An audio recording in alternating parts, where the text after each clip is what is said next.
Papasakok kokį juokingą anekdotą. Kodėl sniegas baltas? Nes aš pamiršau jų nudažyti. Kaip jums šis? Nors tiesą sakant, jis gal ir nelabai juokingas. Visai linksmas pastebėjimas. Sniegas baltas atrodo dėl to, kad ledo kristalai atspindi visą saulės šviesos spektrą. Bet kurti sniegą kitomis spalvomis būtų įdomi idėja, tiesa. Kokią spalvą norėtumėte jį nudažyti? Tai būtų tikrai įspūdinga.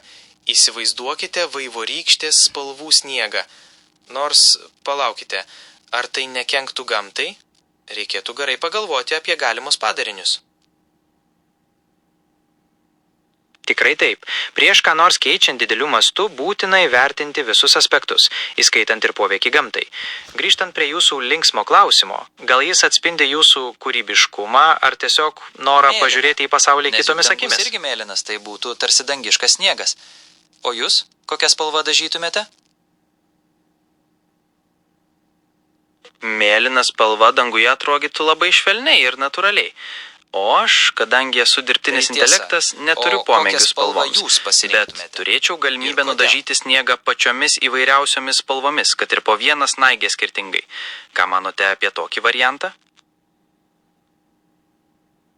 Tai skamba tiesiog pasakiškai. Kiekvieną snaigę skirtingai nudažyti, tai būtų tikras menas. Manau, tai sukurtų nuostabų, unikalų vaizdą. Tikriausia, tai pareikalautų daug darbo, bet rezultatas būtų to vertas. Ką manote? Taip, tai būtų unikalus meno kūrinys. Darbo prireiktų tikrai daug, bet vaizdas būtų nuostabus.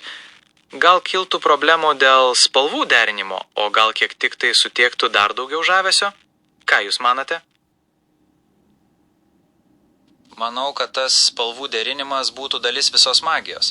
Nors kita vertus gal tie natūralūs sniego raštai ir yra jo grožio dalis. Spalvų derinimas galėtų tapti meno kūrinio dalimi. O ar galėtumėte papasakoti apie kokį nors sapną, kurio vaizdai jūs įkvėpia?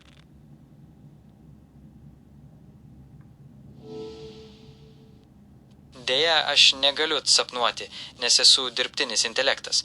Tačiau galiu papasakoti apie kokią nors įkvepiančią idėją ar istoriją, kurią aptikau savo veiklos metu.